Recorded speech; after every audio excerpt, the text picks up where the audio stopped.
죄송해요. 제가 이렇게 좋은 목소리로 이렇게 하지 못해서 중간에 조금씩 달라질 것 같습니다.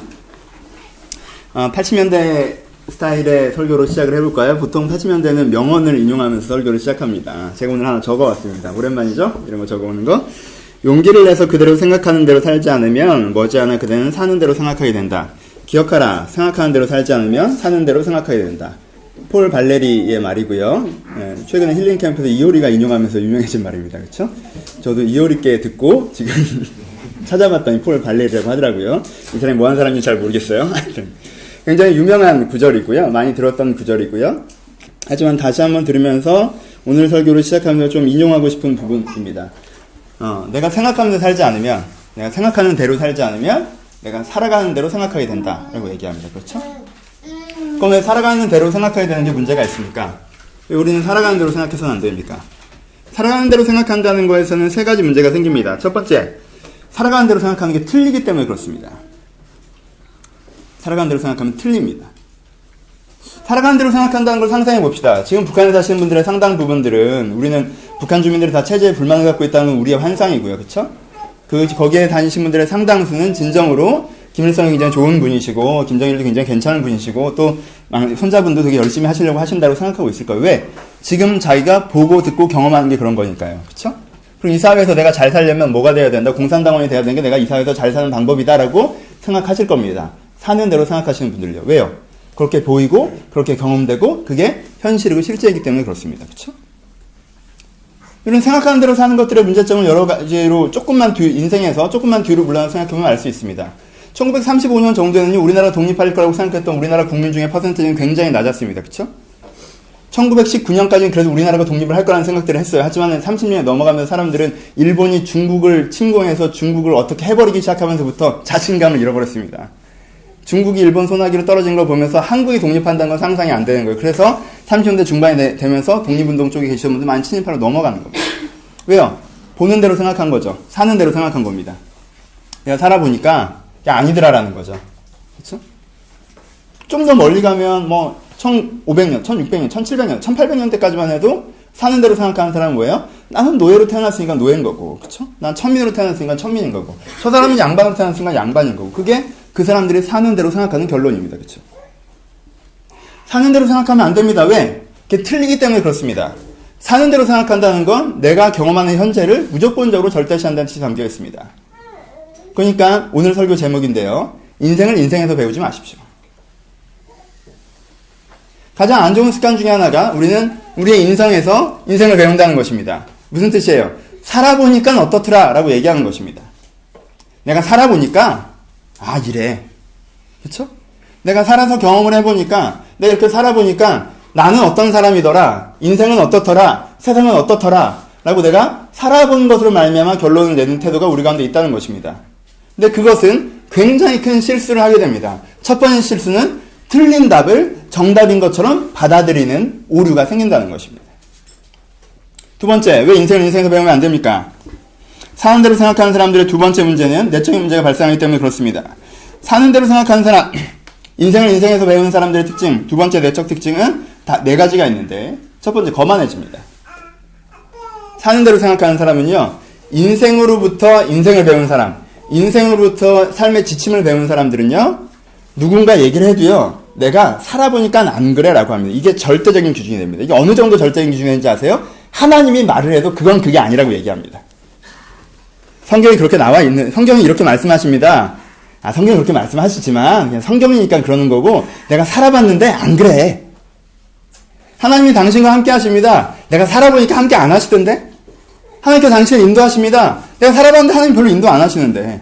하나님이 계시면 왜 내 인생이 이런 식으로 되는데? 내가 살아보니까 그게 아니야. 거만해집니다. 하나님마저도 아래로 내려갈지인데 다른 사람들 말이야 전혀. 이게 어떻고 해봐야 내가 살아봤는데 그거 아니야 하면 그 사람이 뭐라고 얘기해도 설득되지 않습니다. 왜요? 살아봤으니까. 그렇죠? 거만해집니다. 두 번째, 자만해집니다. 거만과 자만은 비슷한 것 같은데 조금 다릅니다. 거만은 자기의 태도의 고압성을 얘기하는 거고, 자만은 자기 자신에 대한 도취를 얘기합니다. 자만해집니다. 어떤 식으로 자만해지냐면요, 되게 재미있는 게, 사는 대로 생각하는 사람이면 사실 이걸 기성화라고 하거든요. 기성품을 잇는 거예요. 사는 대로 생각하는 사람은요, 비슷한 삶의 접근들을 가졌던 사람들은 다 똑같은 생각을 갖습니다. 기성복, 아시죠? 내 몸에 맞춤 옷이 아니에요. 이거는 그냥 쫙 맞는 걸 쭉 뿌린 거예요. 근데요, 사는 대로 생각하는 사람, 인생에서 인생을 배우는 사람들의 특징은 뭐냐면, 기성품을 받았으면서 자기만의 수제품이라고 생각하는 경향이 굉장히 강합니다. 내가 살아봤더니, 내가 인생의 신비한 요체를 깨달았다라고 얘기하는 경향이 강하다는 것입니다. 좀만 옆에서 보면, 그건 사는 대로 생각한 거고, 그러다 보니까 그 시대의 사고방식을 그냥 흡수한 거고, 그러다 보니까 기성품처럼 누구나 하는 생각을 그냥 갖고 있는 건데, 자기가 깨달은 진리인 것처럼 얘기하기 시작합니다. 도취죠. 자만합니다. 인생에서 인생을 배우는 사람의 세 번째 특징은 고정됩니다. 왜요? 이 사람의 과거가 이 사람의 미래를 제한합니다. 내가 살아봤더니 이래 라고 했으면 앞으로는 어떻게 하겠어요? 이 기준을 가지고 내일을 결정하겠죠. 그럼 어떤 식의 미래가 펼쳐질까요? 어떤 식의 미래가 펼쳐지긴요. 어제와 같은 내일이 펼쳐지겠죠. 왜요? 같은 태도와 같은 기준을 적용하기 때문에 그렇습니다. 그래서 인생에서 인생을 배우는 사람의 특징은 어느 시점에서 인생에서 인생을 배워서 그것에 자신감을 갖는 순간부터 그 사람 인생은 나름대로의 진보가 있었을지 모르겠지만 그 사이에서 그 다음부터는 쭉 고정됩니다. 우리가 이것을 기성세대라고 부르잖아요. 그렇죠? 기성세대화 되었다는 거 5년 전이나 10년 전이나 15년 전에 그 사람 비슷하다는 거 아닙니까? 고정됩니다. 네 번째, 사는 대로 생각하는 사람의 문제적인 특징은 충돌합니다. 왜요? 다른 삶의 경험을 갖고 있는 사람과 절대 소통할 수가 없습니다. 그렇잖아요. 이 사람은 살아왔던 삶의 경험이 나름대로 좀 있는직자식으로 나름대로 인정받으면서 자신감 넘치게 살아왔어요. 이 사람은 삶의 경험에 고생을 많이 하고 치이고 자기 생각대로 인생이 안 풀리면서 살아왔어요. 이 사람이랑 이 사람이랑요, 서로에 대해서 아무리 백날 얘기해도 이 사람과 이 사람은 소통할 수가 없습니다. 그러니까 충돌합니다. 이게 어떤 단위에서 발생하겠어요? 비슷한 삶의 조건을 가진 사람들의 단위에서 발생하겠죠. 그렇죠? 이 사람은 누구랑은 말이 통하겠습니까? 나와 비슷한 삶의 족적의 경험을 하는 사람과는 말이 통하겠죠. 그렇죠? 근데 이 사람은 또 자기와 비슷한 삶의 족적의 경험을 하는 사람들이랑 말이 통하겠죠. 그럼 이 그룹이랑 이 그룹은 어떻게 되죠? 서로 자기의 생각들을 강화하죠. 맞아 한단 말이에요. 그럴수록 어떻게 되는 거예요? 상대방이 더 틀리다고 느껴지죠. 그러니까 급격하게 충돌합니다. 인생에서 인생을 배우는 사람들이 많은 집단은요. 인생에서 인생을 배우는 사람들이 많은 집단은 그게 큰 집단, 뭐 국가라든가, 뭐 교회라든가, 뭐 교회는 우리는 그렇게 크진 않지만, 그렇죠? 어떤 집단에 대해서 굉장한 자기들끼리의 선명한 계파가 발생할 수밖에 없습니다. 그리고요, 그 사람들의 생각은 절대 소통되지 않습니다. 왜요? 객관성이 확보되지 않기 때문에 그렇습니다. 왜? 객관성이 확보될 수가 없죠. 뭐로부터 왔기 때문에? 자기 인생의 경험으로부터 왔기 때문에 그렇습니다. 여러분, 이 거대한 오해에서 여러분들이 벗어나셔야 됩니다. 어떻게 내 한 사람의 인생이 객관적인 진리의 초석이 될 수가 있습니까? 그렇죠? 이건 마치 실험을 한번 해본 다음에 어떤 이론을 만드는 것과 똑같은 일입니다. 그렇죠? 하나의 샘플을 가지고 견해를 만드는 것과 똑같은 일이에요. 내가 하나의 실험과 이게 보편타당한 원리라고 얘기하려면, 내가 어떤 것들을 보편타당한 원리라고 얘기하면 반복적인 실험을 통해서 그게 많은 사람에게, 대중적으로 모든 사람에게 그것이 통용된다고 얘기할 때 그것을 얘기하는 것인데, 단지 내가 그렇게 살았다고 해서 마치 세상이 그렇고 하나님이 그런 것처럼 얘기하는 것은 굉장히 위험하다는 것입니다. 이것이 사는 대로 생각하면 안 되는 두 번째 이유입니다. 이런 걸 우리는 기성화라고 부릅니다. 표현했던 것처럼. 기성화라는 거. 여러분들, 내가 청년사역 때 만난 사람들 많잖아요. 그렇죠? 청년사역 때 만난 사람을 만나서 청년부를 하다 보면 보통 어떤 컨셉으로 하게 돼요? 기성세대가 있고 우리의 젊은 청소년 세대들이 이 기성세대의 벽을 뛰어넘어서 뭐 블라블라블라 이렇게 보통은 내가 설교를 했던 것 같아요. 약간 여러분들의 세대가 새로워져야 되고 여러분들의 세대가 새로운 스트림이 돼야 되고, 그렇죠? 그것들이 좀 있습니다. 우리 기성세대 분들 되게 존경해요. 저 그분들 되게 존경하지만 특징이 몇 개 있잖아요. 이렇게 기독교 계통 분들은 대표적으로 뭐 6.25를 못 겪어봐서 그런다. 공산당이 얼마나 나쁜지 약간 그렇죠? 넘을 수 없는 넘사벽입니다, 진짜. 거기서 이제 아무 말도 못해. 빨개하면 끝나는 거예요, 사실. 그리고 이렇게 부유하게 된 게, 가난을 얘네들이 가난을 안 겪어봐서 이렇게 부유하게 된 게 얼마나 축복인지 모른다. 약간 이런 자기의 삶으로 말미암아 한 어떤 결론들이 있습니다. 그게 틀렸다는 건 아니에요. 너무 지엽적이라는 뜻이지. 그렇죠? 근데 그 지엽적인 원리가 보편화되면서 우리한테 뭐가 오는 거예요? 약간 기성세대라는 뭘 느껴요? 소통의 단절, 부딪힘, 답답함 이런 걸 느끼죠. 그렇죠? 왜? 그분들은 그분들이 겪어왔던 삶의 경험이 온 인류와 온 세대를 넘어선 객관적인 원리라고 자꾸 얘기하기 때문에 다음 사람이 듣기에는 당신들의 삶에서는 그게 맞았을지 모르겠지만 우리들의 삶에서는 그게 그렇게 중요하지 않을 수도 있다고 얘기할 수가 있는 거예요. 그렇죠? 자, 윗세대는 우리나라 그래도 이만큼 잘 살게 된 게 하고 하지만 다음 세대는 내가 못 사는데 나라가 잘 살아서 뭐하냐. 국민이 부유해야지. 예, 우리는 이런 GDP 이런 거 확 떨어져 좋으니까 평균적으로 좀 잘 살아서 그러니까 생각이 달라지는 거예요. 근데 경험에 기반하면 그게 소통됩니까? 충돌합니다. 그렇죠? 충돌을 경험합니다. 근데 재미있는 건 뭐냐면요. 내가 청년부 사역하면서 주로 이런 식의 논조로 얘기를 많이 했는데 제가 요즘에 느끼는 건 나도 늙었고 니들도 늙었다 느끼는 건 여러분들에게도 기성화가 보인다는 것입니다. 여러분들에게도. 물론 예빈나한테 하는 얘기는 아니에요. 그렇죠? 예빈나는 아주 기성화. 아 그래요? 그렇죠. 고등학교 졸업하고 그러니까 자꾸 기성화 되려고 하죠. 그렇죠? 예. 그래요. 최고예요. 예. 그렇죠? 예. 우리는 상대적으로 기성화가 좀 빨리 진행되는 건 아닌가라는 우려가 느껴질 때도 있습니다. 물론 사람마다 다르지만. 기성화되지 않으려면 두 가지가 필요하거든요. 하나는 직간접적인 많은 경험이 필요합니다. 그렇죠? 다른 사람의 입장과 처지를 많이 봤어야지 내가 객관성을 가질 수 있기 때문에. 그리고 또 하나는 자기 성찰을 통한 확신이 필요합니다. 어떤 상황이 와도 그럼에도 불구하고 이게 맞다라고 내서 유지할 수 있는 자기 성찰을 통한 자기 확신이 필요해요. 이게 없으면 기성화됩니다. 그렇죠? 이게 없으면 자기 경험에서 자기의 삶을 배울 수밖에 없어요. 예, 자기 인생에서 자기 인생을 배울 수밖에 없단 말입니다. 근데 난 여러분들의 기성화가 훨씬 더 더디게 진행될 거라고 생각했어요. 왜냐하면 여러분들은 세계인이잖아요. 외국 한 번씩은 갔다 왔고, 괜찮아요? 영어도 좀 하고, 그리고 또 온라인 매체들을 통해서 세계인과 소통하지 않습니까? 이런 페이스북 하는 거 옆집 친구랑 하고 애인이랑 하고 그러지 않죠? 여러분들은 이제 세계인이랑 하는 거잖아요. 왠지 좀 넓은 바운더리의 소통과 사고와 정보량을 접하기 때문에 그럴 수 있을 거라고 생각했는데, 반면 되게 재미있는 것은, 뭐 이게 뭐 좀 객적인 얘기일지 모르겠지만 진짜 진심인데, 책을 안 읽습니다. 4050 세대와 2030 세대 독서량은 저는 3, 4배 이상 차이가 날 거라고 생각합니다. 특별히 이제 대학을 나오신 분들 입장에서. 그렇죠?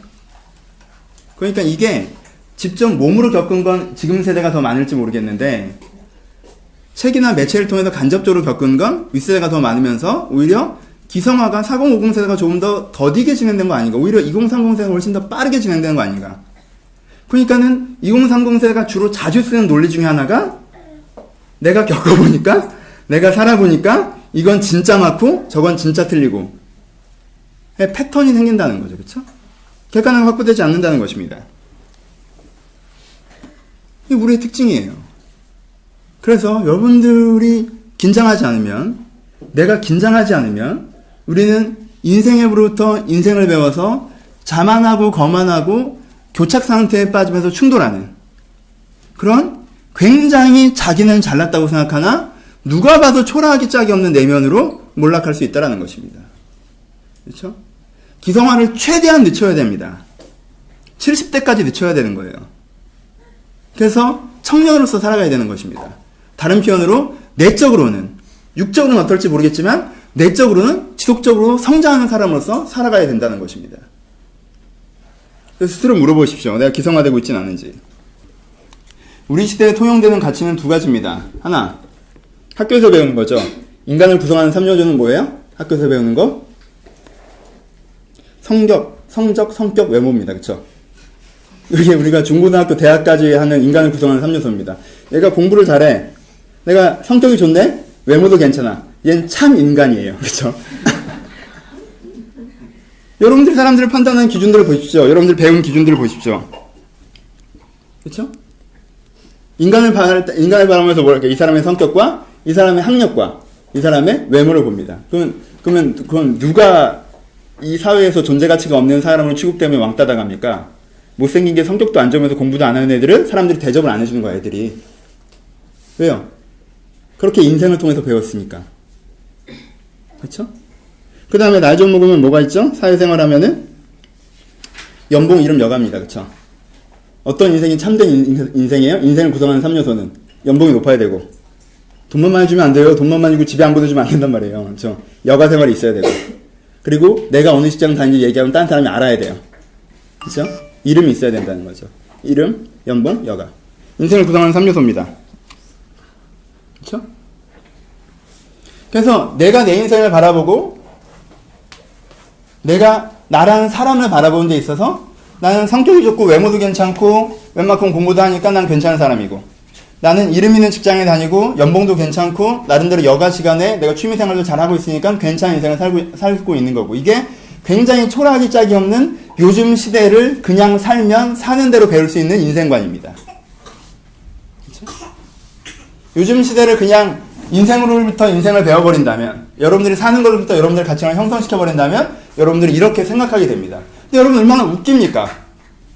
그럼 고려시대의 귀족으로 태어나야 된다고 생각하는 거랑, 북한에서 공산당원이 돼야 된다고 얘기하는 거랑, 일제시대의 친일파가 돼야 된다고 얘기하는 거랑, 지금 좋은 회사 들어가야 된다고 얘기하는 거랑 뭐가 다릅니까? 그렇죠?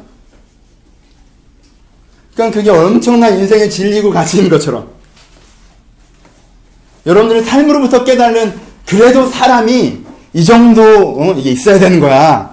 그래서 이 정도를 들어보면 그 6가지 중에 하나예요. 중고등학교 때 배운 거, 외모, 성적, 그거, 성격, 아니면 그냥 연봉, 여가, 이름, 6가지 중에 한 가지.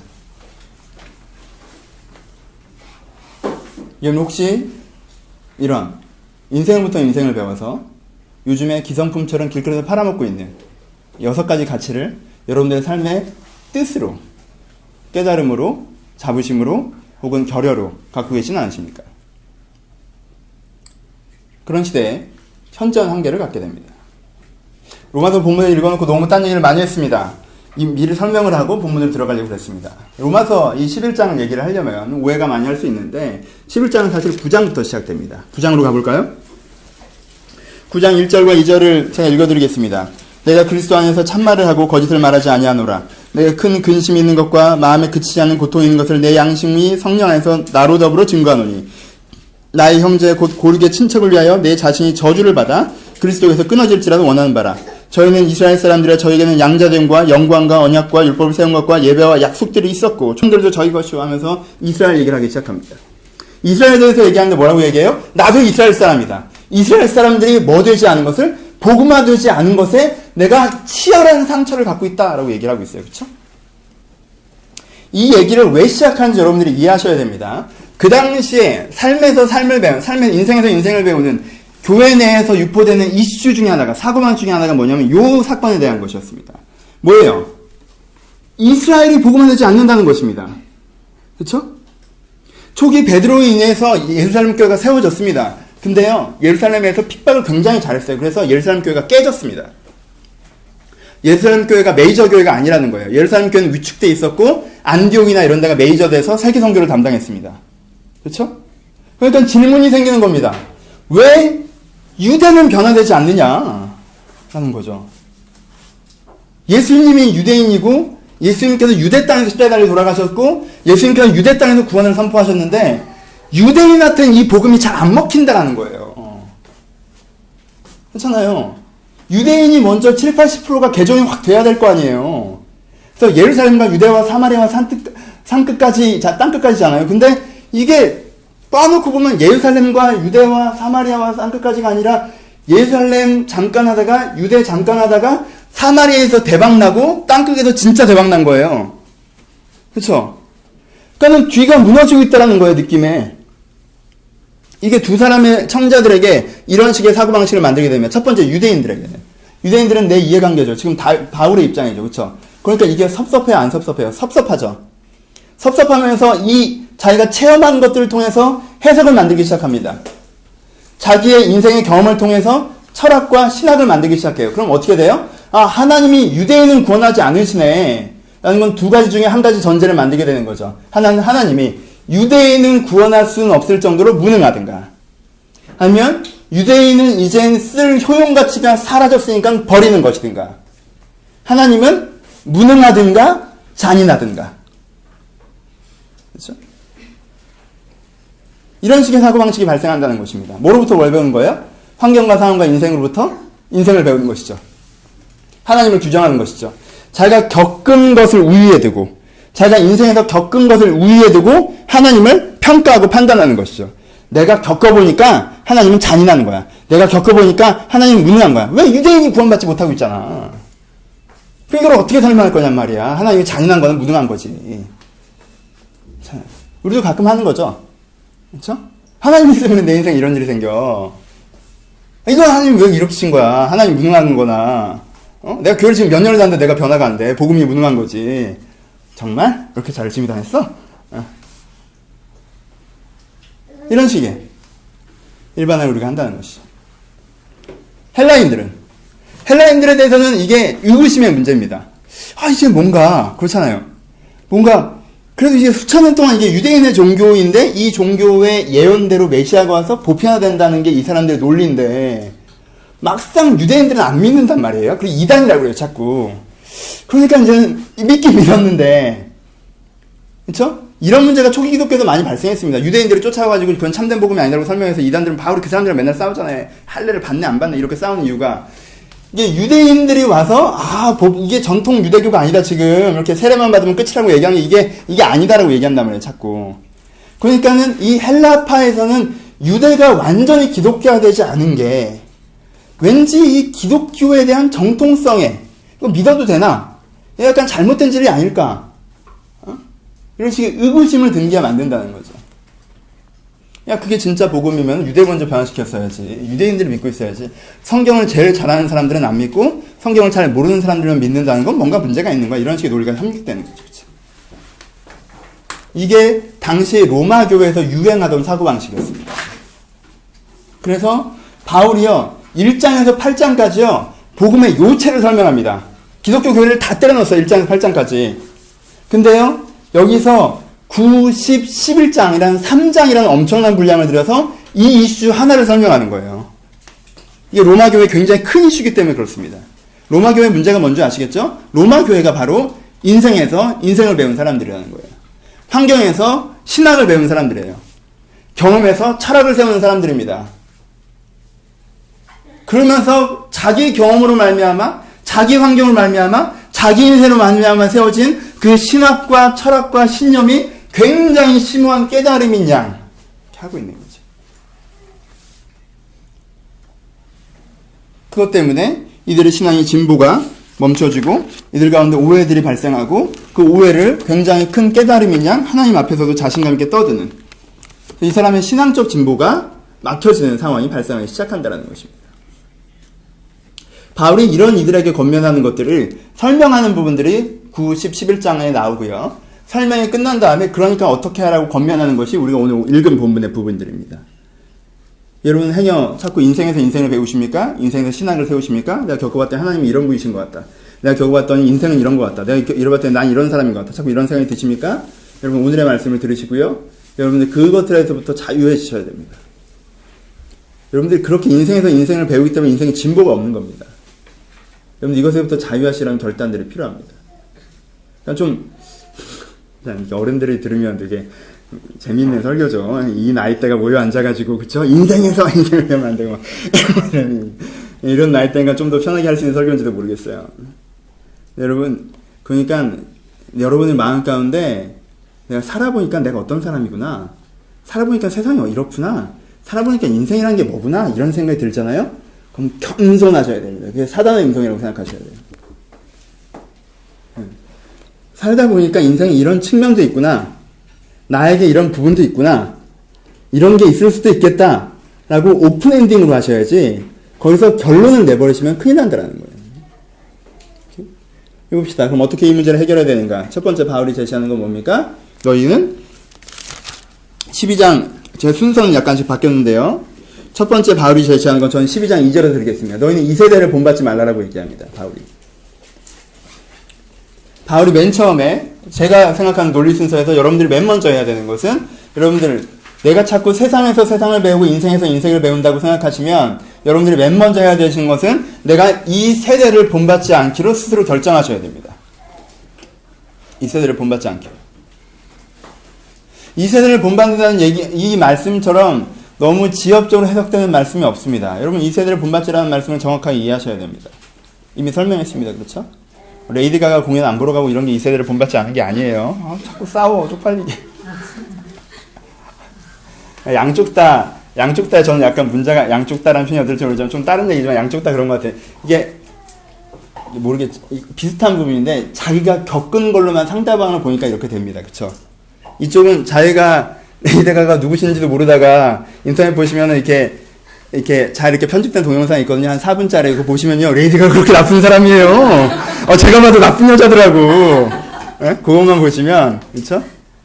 네, 보는 뷰. 이렇게 딱 보면요. 4분이면 나쁜 여자로 결론이 나는 거죠. 그쵸? 레이디 가가를 잘 모르는 거죠. 이렇게 전체를 아는 게 아니에요. 잘 모르고 그냥 이렇게 되게 나쁘구나 하는 거고. 저쪽도.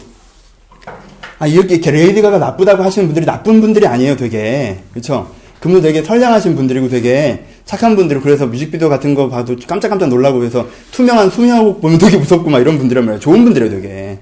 그쵸? 근데 또 이분들이 또 나쁜 분들이라고 욕을 먹고 이러는 거죠. 이게 전형적으로 뭐예요? 자기가 겪은 인생의 패러다임에서만 상담을 왔을 때 생겨나는 문제들입니다. 우리는 약간 이런 식으로 많이 합니다.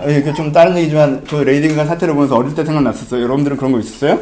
나는 좀 노인네, 우리는 좀 와이프는, 그때 교회 잘 안 다녔지? 그런 거 있었어요. 막 고등부 때 수련회 갔다 오면, 내 친구들이 2명 있는데 다 나랑 나이 차이가 있는 사람들은 다 교회를 그때 잘 안 다녔네?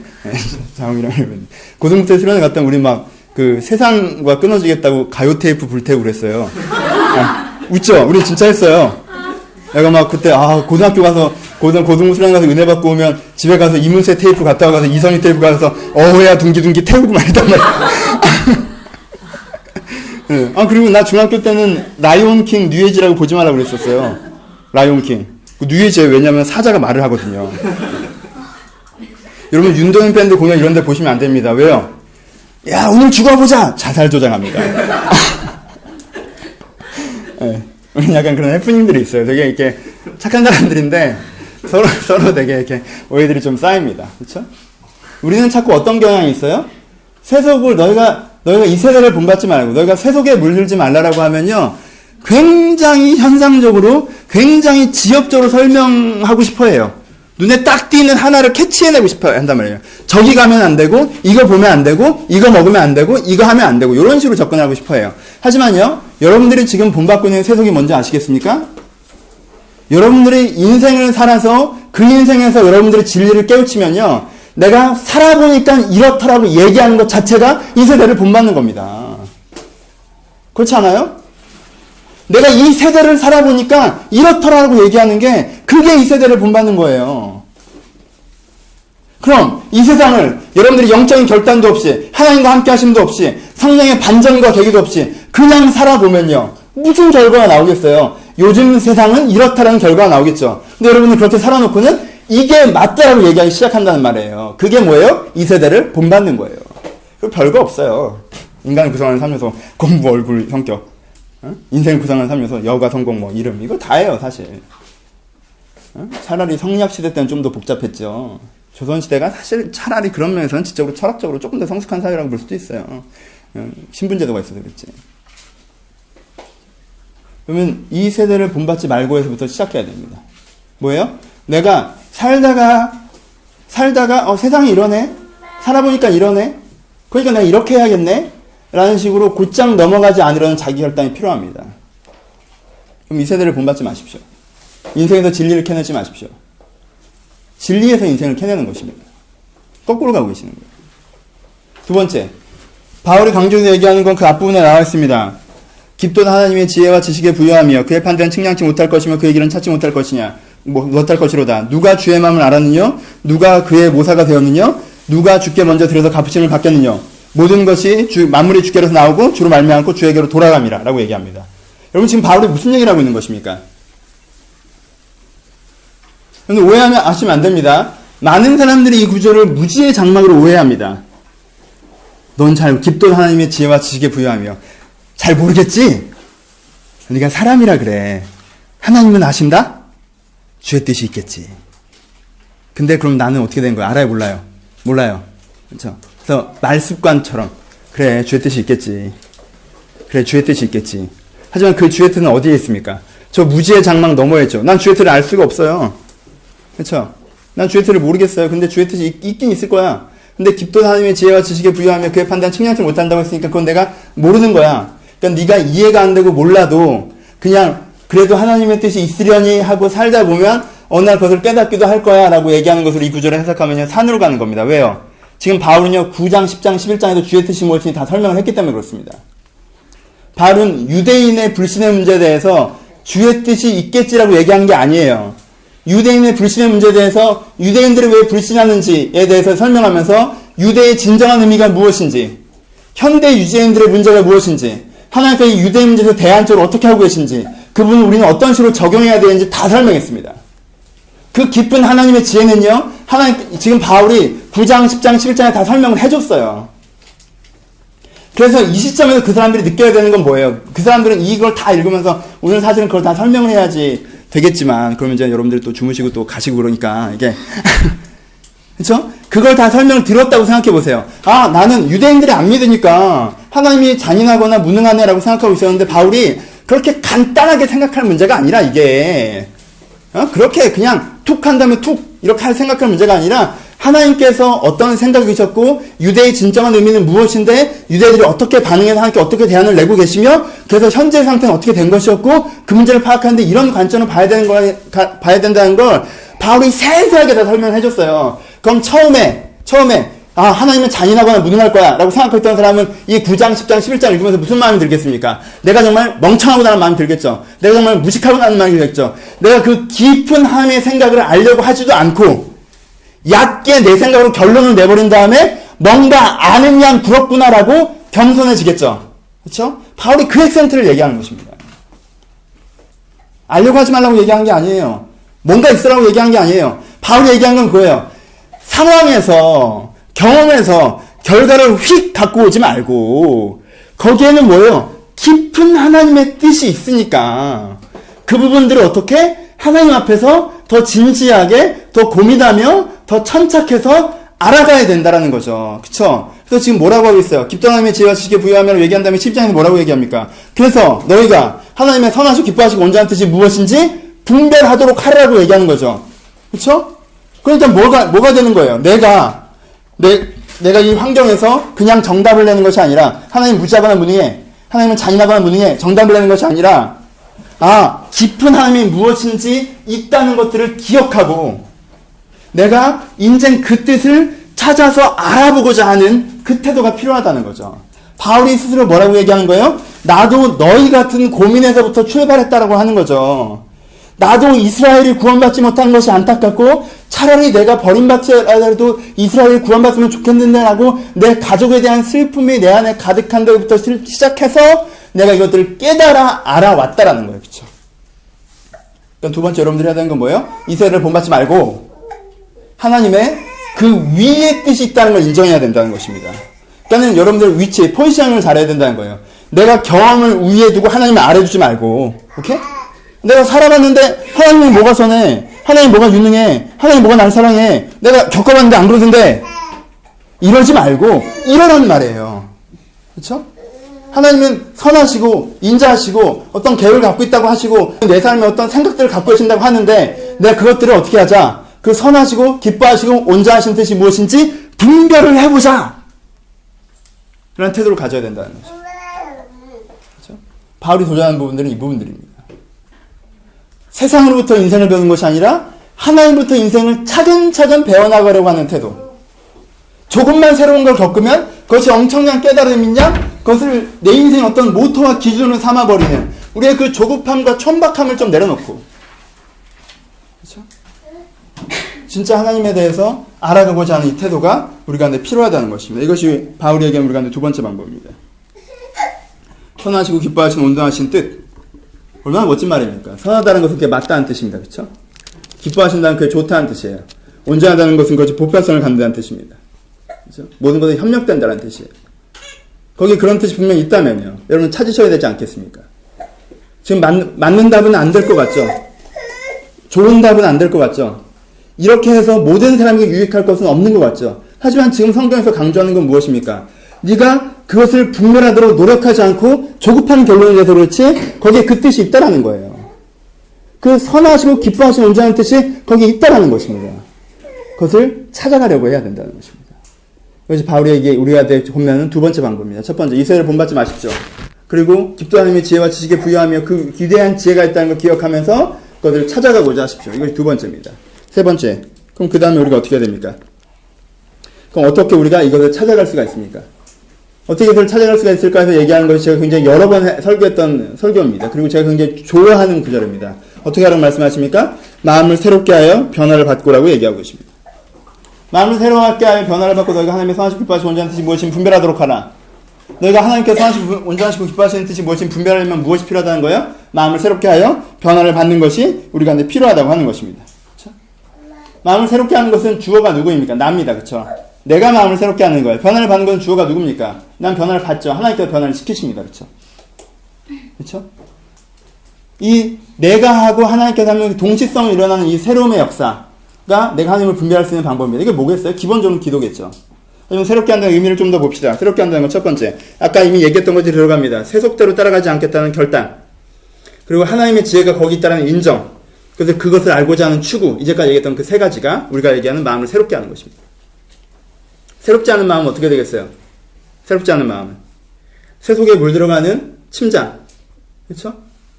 그 위에 하나님을 인정하지 않는 불신. 그리고 내가 그것을 알고자 하지 않는 무지와 무능. 이렇게 되면 내가 하나님께서 나한테 하실 수가 없는 거예요, 여러분. 그렇게 하나님께 여러분들에게 일하실 수가 없습니다. 내가 이 세상의 사고방식대로 가지 않겠다고 결단을 하고, 내가 하나님의 생각들이 분명히 있다는 걸 인정을 하고, 내가 지금 그것을 모르는 게 문제이기 때문에 알아내고자 하는 추구가 있다면, 그 마음을 새롭게 하는 여러분들이 있는 것이 먼저 필요하다는 것입니다. 그리고 어떤 사람이 그런 변화를 받습니까? 마음을 새롭게 하고, 이 하나님을 추구하는 자에게 하나님께서 변화를 시켜 주신다는 것입니다. 그렇죠? 그러니까 여러분들의 갈등과 고민과 이해되지 않음을 기도의 제목으로 가져가야 된다는 뜻입니다. 그렇죠? 내가 겪어보니까 내 인생 왜 이래? 그럼 이런가 보네. 인생이 이런가 보네. 하나님이 이런가 보네. 난 이런가 보네. 이러지 말고. 내가 내 인생에 이러한 부분이 있네. 그럼 이게 진정한 의미. 지금 생각대로 하나님이 못난 거는 내가 못난 게 결론이 아닐 텐데. 인생이 원래 그런 게 결론이 아닐 텐데. 그럼 이 진짜 의미는 뭘지? 하나님 앞에서 내가 찾아가고 배워가고 알아가고자 하는 마음으로 여러분들이 추구한다면, 마음을 새롭게 한다면 하나님께 여러분들 분명히 찾아오셔서 변화시켜 주신다는 것입니다. 분명히 그렇습니다. 여러분들에게 없는 것이 추구했음에도 불구하고 느끼는 하나님의 침묵입니까? 아니면 추구함 자체가 여러분들에게 없으셨습니까? 혹은 추구함 자체도 없으셨으면서 왠지 하나님께서 내 인생에 일하지 아니하시고 하나님께서 나한테 안 가르쳐주시고 하나님이 내 인생을 변화시키지 않는다고 얘기하지는 않으셨습니까? 하나님께서 여러분들의 중심을 보시지 하나님께서 여러분들의 껍데기를 보지 않으십니다. 여러분들의 기도의 시간을 채웠느냐, 예배에 나왔느냐, 교회 활동을 했느냐가 아니라 여러분들의 심령 가운데 이런 추구가 있는가를 보신다고 하시는 거 아니겠습니까? 이런 추구를 여러분들의 것으로 가져가셔야 됩니다. 이런 추구를 가지셔야 됩니다. 그 추구 가운데 하나님께서 일하시기 때문에 그렇습니다. 말씀 마치겠습니다. 세 가지. 첫 번째. 얘 몇 개월이라고 그랬죠? 완전 얌전하네요. 엄마 우리 떠나질 않네. 노하우 좀 저희 후배들한테 좀 가르쳐주세요. 저희 후배들이 저걸 이 노하우를 알아야 되는데, 얘 신기하다. 그치? 배워. 오늘 아니면 못 배운다, 배워라. 18개월 뒤에 저렇게 될 수 있어. 신기한데? 우리는 여기서 밥 먹고 똥 싸고 난리가 나는데. 오케이. 들어가서. 여러분들, 사회에 처음 진입하면요, 사실 그 쇼크가 심합니다. 그쵸? 이게, 사회에 처음 여러분들이 딱 들어가면요, 1, 2년, 2, 3년 되면요, 그 쇼크가 되게 심해요. 그래서 여러분들 그 사회의 사고방식을요, 필터링 하면서 받아들이기가 굉장히 어려워요. 왜? 가르쳐주는 대로 받아들이고, 무시당하지 않고 쫓아가도 이게 보통 일이 아니기 때문에 그래요. 그쵸? 처음에 사회에 딱 들어가면요, 사회에서 가르쳐주는 사고방식과 인생에 대한 정의와 사회에서 철학을 다 가르쳐요. 인생은 뭐고, 넌 어떻게 살아야 되고, 다 가르친단 말이야. 넌 어떤 존재고 막 가르쳐요, 사회에서. 이걸 내가 그냥 무시해버리기에는 내가 사회에서 그냥 떨어져 나오는 것 같고, 내가 아무것도 아닌 게 되는 것 같고, 내가 그것을 필터링할 입장은 못하고, 물론 그럴 수 있습니다. 그쵸? 그러니까 사회초년생 때 너무 막 하나님의 평가자에 대해서 저는 그렇지 않습니다. 이러실 필요는 없어요. 그럼 여러분 어느 정도 사회생활을 해보셨잖아요? 그럼 이제 고민을 하십시오. 필터링 하셔야 됩니다. 내가 하고 있는 생각들. 필터링 하셔야 됩니다. 전 가끔 되게 두려울 정도로 당황스러운 경우들을 만납니다. 제가 자주 하는 실수라고 생각하는데, 저는 좀 자유분방한 편이잖아요. 그래서 여러분들이 교회를 좀 쉰다고 해도, 목사님 이것 때문에 이번 주 못 가요, 이번 달 못 가요, 이렇게, 그러냐, 뭐 말만 해라, 약간 이런 편이에요. 근데 제가 그러다가, 이게 아닌가라는 의구심이 들 때가 가끔 있습니다. 왜냐하면요, 목사님 제가 이런 사정 때문에, 요즘에 당분간 교회를 못 갈 것 같아요, 어떡하죠? 이 시간에 신앙이 약해질까봐 걱정돼요. 그래, 우리가 그렇게 될 수 있지. 그러니까 우리 잘 해결해보자. 라고 했어요. 한 2달 얘가 안 왔네? 한 석 달 얘가 안 왔네? 한 달 얘가 안 왔네? 한 달 뒤에 얘를 만나보면 이제 그 고민조차 안 하는 애가 돼 있어요. 인생을 배운 거지. 기가 막힌 겁니다. 뭐 주를 위해 살겠다고 하고, 대안적인 삶을 살겠다고 하고, 하나님을 섬기는 사는 삶을 꿈꾸고 막 그러다가, 나도 제가 그런 애라고 생각하고 살아왔고, 쟤도 제가 그런 애라고 생각하고 살아왔고, 그렇게 매일 예배 드리고 교회에서 만나고 이렇게 하면서 1년, 2년 지냈어요. 그런데 그리고 또 이제 떨어져 있어서 다른 교회 다니면서 또 2년, 3년 지냈어요. 그런데 그렇게 몇 년 지난 다음에 오랜만에 얘한테 와서 상황적인 대화도 있고 이슈적인 대화도 했었어요. 얘가 얘기를 안 한 게 아니야. 근데 오랜만에 와서 바닥을 까보니까, 바닥을 뒤집어 보니까 갑자기 얘가 아까 얘기했던 이름이 있어야 되고 돈이 있어야 되고 여가가 있어야 되고 성격이 좋아야 되고 외모가 좋아야 되고 능력이 있어야 되고 이런 얘기들 하기 시작하는, 어느 사이인가 본인도 느끼지 못하는 사이에 마음에 굉장히 큰 기둥으로 깊게 그 사고방식이 박혀져 있어서 까봤더니 그게 툭툭 튀어나온 경우들이 발생한다는 거예요. 그러니까 여러분은 스스로 지키십시오. 여러분들은 무슨 생각을 갖고 살아가고 있는지, 여러분들 뜻은 어디에 있는지, 하나님의 그 선하시고 기뻐하시고 온전하신 뜻이 무엇인지 분별해야 됩니다. 여러분 오해하지 마세요. 또 그 패러다임과 이슈 속에 갇혀서 꼭 돈이 없어야 되냐, 좋은 직장 들어가면 안 되는 거냐, 여가를 가지면 안 되냐, 그런 얘기를 하자는 게 아니잖아요. 그쵸? 그런 얘기를 하자는 게 아니에요. 인생을 해석하는 기준이 그게 아니라고 얘기하는 거지. 진정한 인생 해석의 기준을 가져야 된다고 얘기하는 거예요. 그러면 그것들을 여러분들이 찾으셔야 됩니다. 여러분들 그래서 인생에 흘러가 버린 여러분들의 진정한 기준을 찾으셔서 진정한 여러분들의 뜻을 다시 한번 세우셔야 됩니다. 여러분들이 살아온 인생이 여러분들의 미래를 지배하지 않도록 주의하십시오.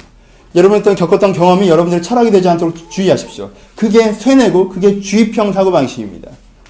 여러분들 스스로 서십시오. 주체로서 서십시오. 내가 하나님의 사람으로서, 진리를 깨달은 사람으로서, 진리의 사람으로서 쓰셔야 됩니다. 그리고 그것들을 세상에 구현해 나가시는 삶이 사셔야 됩니다. 여러분들이 생각하는 대로 살지 않으면 사는 대로 생각하게 되는 것입니다. 마지막 하나 더 사적으로 붙이겠습니다. 지난주의 설교와 연결해서 여러분 큰 그림에서도 그렇게 생각하셔야 됩니다. 교회에 대해서도 국가에 대해서도, 물론 우주에 대해서도 큰 그림을 가셔야 돼요. 여러분들이 겪어온 나라, 여러분들이 겪어온 교회, 여러분들이 겪어온 가정, 내가 겪어봤더니 가정이란 이런 것이더라, 여러분들이 겪어봤더니 교회란 이런 것이더라, 여러분들이 겪어봤더니 나라란 이런 것이더라 라고 여러분들의 인생으로 그것들을 다 정의하지 마십시오. 여러분 훨씬 더 좋은 가정이 될 수 있습니다. 성경에서 말씀하신 그 가정이 되어갈 수 있습니다. 여러분 훨씬 더 좋은 교회가 될 수 있습니다. 성경에서 말씀하신 그 교회가 되어갈 수 있습니다. 훨씬 더 좋은 나라가 될 수 있습니다. 물이 바다도 금같이 여호와를 인정하는 것이 온 땅에 가득한 그런 나라로 되어져 갈 수 있습니다. 여러분들 그 큰 그림을 가르쳐야 됩니다. 여러분들 경험이, 이런 환경이 여러분들 지배하지 않도록. 내가 그런 생각들을 차오를 때마다 이것이 내 무지의 소치라는 걸 깨달으시고 다시 한번 겸손하게 출발점에 서서 그 선하시고 기뻐하시고 온전한 뜻을 알아가고자 하는 그 학자의 마음과 배움의 자세, 그게 여러분들이 계속 키워나가셔야 됩니다. 오늘 마치 인생의 결론을 깨달은 성자처럼, 현자처럼 마음의 태도를 거만하게 하지 마시고, 여러분들 오늘도 주의 뜻을 깨달아가고 알아가고자 한다면 하나님께 여러분한테 그 이상도 가르치실 것입니다. 그 이상도 보이실 것입니다. 그래서 내가 그렇게 이게 진짜 나였구나, 이게 진짜 인생이구나, 이게 진짜 세상이구나 깨달으실 수 있습니다. 그렇게 깨달은 사람이 그런 사람을 살게 되는 것입니다.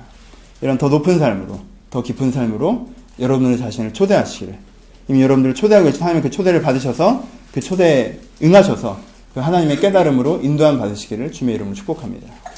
같이 기도하시겠습니다.